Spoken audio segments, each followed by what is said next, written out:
Hi hello வணக்கம். வாங்க ஐயனார் துணையில் அடுத்து நடக்க போகிற நிகழ்வுகளை பார்க்கலாம். போன எபிசோட் லாஸ்ட்டில் நிலா டிவோர்ஸ் கேட்டதை பற்றியும் அதே மாதிரி இந்த கல்யாணம் ஒரு உண்மை கல்யாணம் இல்லை அப்படிங்கிறதும் எல்லோருக்குமே தெரிய வந்தது. அதுவும் நம்ம பாண்டியன் மூலியமாக தெரிய வந்தது. பாண்டியன் இதெல்லாம் என்ன விஷயம், எதுக்காக வக்கீல் டிவோர்ஸ் கேட்டதாக சொல்கிறாங்க அப்படின்னு கேட்ட ஒரே ஒரு கேள்வியால் தான் இவ்வளவும் வெளியில் வந்தது. நம்ம நிலாவும் எல்லா உண்மைகளையும் சொல்லி எல்லார்கிட்டையுமே மன்னிப்பு கேட்டாங்க. இருந்தாலும் அன்னைக்கு நைட்டு யாருக்குமே தூக்கம் இல்லை. நிலாவும் உருண்டு பார்க்குறாங்க, பிறண்டு பார்க்குறாங்க, உட்காந்து ரொம்ப நேரமாக யோசித்து பார்க்குறாங்க. இருந்தாலும் அவங்களுக்கு தூக்கமே வரல. இந்த ஒரு நடந்த இன்சிடெண்ட்டில் இருந்து அவங்களால வெளியில் கூட வர முடியலை. கண்ணை மூடினாலே அதே யோசனையாக இருக்கிறதுனால எந்திரிச்சு ஹாலுக்கு வராங்க. ஹாலுக்கு பார்த்தா அங்கே சேரனன்னா எல்லோருக்குமே அட்வைஸ் பண்ணிகிட்ருக்காங்க. அந்த பொண்ணு நம்ம வீட்டில் இருக்கதாண்டியும் ஒரு ராணி மாதிரி அவளை நடத்தணும். அவளுக்குன்னு எந்த ஒரு குறையுமே இருக்கக்கூடாது. அவள் அவங்க வீட்டில் எப்படி இருப்பாளோ அதே மாதிரி இங்கே இருந்துட்டு போகணும். யாரையுமே வற்புறுத்தக்கூடாது. அவங்க எவ்வளோ நாள் இங்கே இருக்கணுமோ இருக்கட்டும், சரியா அப்படின்னு சொல்லி எல்லாருக்குமே அட்வைஸ் பண்ணுறாங்க. இதை கேட்டதுமே நிலாவுக்கு மனசே தாங்கலை. ரொம்பவே இன்னுமே வருத்தப்பட்டுட்டே போய் படுக்கிறாங்க.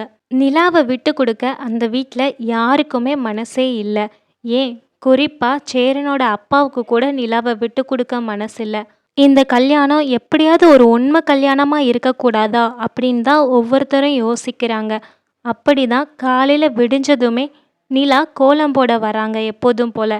ஆனால் அவங்கள பெருக்குமாறு கூட தொடக்கூடாது அப்படிங்கிற மாதிரி சேரனோட அப்பா இருமா நான் கூட்டுறேன் அப்படின்னு சொல்லிட்டு வாங்கி அவங்க கூட்டிட்டு ஒரு பக்கெட் வாளியை மட்டும் எடுத்து வச்சுட்டு தூர போகிறாங்க. இதை பார்த்ததுமே நிலாவுக்கு புரியுது, சரி நம்மளை செய்யக்கூடாதுங்கிறாங்க அப்படிங்கிற மாதிரி. உடனே பக்கெட்டில் உள்ள தண்ணியை மட்டும் தெளிச்சிட்டு கோலம் போட்டுட்டு உள்ளே போகிறாங்க. போய் எப்போதுமே இவங்க தான் எல்லோரையுமே எழுப்புவாங்க. அதுவும் சத்தம் போட்டுட்டு ஒரு உரிமையாக எழுப்புவாங்க. ஆனால் இப்போ எப்படி எழுப்புன்னு கூட தெரியாமல் அமைதியாக நின்று பார்க்குறாங்க. யாருமே எந்திக்கலை அப்படின்ன உடனே ஃபோனில் பாட்டு வச்சு அவங்கள எழுப்புறாங்க. அதை கேட்டு ஃபஸ்ட்டு சேரன் அண்ணா தான் எந்திக்கிறாங்க. எந்திரிச்சிட்டு எல்லோரையும் எழுப்புறாங்க. எல்லோருமே பல் தேய்க்கிறதுக்கு எந்திரிச்சு போகிறாங்க. ஆனால் நம்ம சோழன் மட்டும் இப்போ கூட நிலா மேலே அக்கறையா, என்ன நிலா நீ நைட்டு ஃபுல்லாக தூங்கலையா, உன் கண்ணு ஃபுல்லாக கருவளையமாக இருக்குது, என்னாச்சு அப்படின்னு சொல்லி கேட்குறாங்க. அதை பார்க்கும்போதே அவ்வளவு அழகாக இருக்குது. ஏன்னா நமக்கே தெரியும், நைட்டு சோழன் தான் ரொம்ப நேரம் அழுது அதுக்கப்புறம் லேட்டாக தான் தூங்குனாங்க அப்படின்னு. ஆனால் அவரை பற்றி கொஞ்சமும் யோசிக்காமல் எந்திரிச்சதுமே நிலாவை பற்றி விசாரிக்கிறாங்க.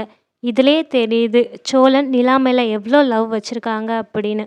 இவங்க எல்லாரும் ஒரு மனநிலைமையில் இருக்கும்போது நம்மளோட சேரனோட அப்பாவுக்குமே கொஞ்சம் மனசு தாங்கலை. அவர் இவங்களுக்காக என்னென்ன பண்ணாங்கன்ட்டு யோசிக்கிறாங்க. அந்த ஃபோட்டோவை இவர் தானே கொண்டு மாட்டி வச்சார். இவரே எல்லார் முன்னாடியுமே அதை கலட்டுறாங்க. அதை பார்க்கும்போது எல்லாருக்குமே கொஞ்சம் கஷ்டமாக தான் இருக்குது. நிலாவுக்குமே கொஞ்சம் அழுக வர மாதிரி தான் இருக்கிறாங்க.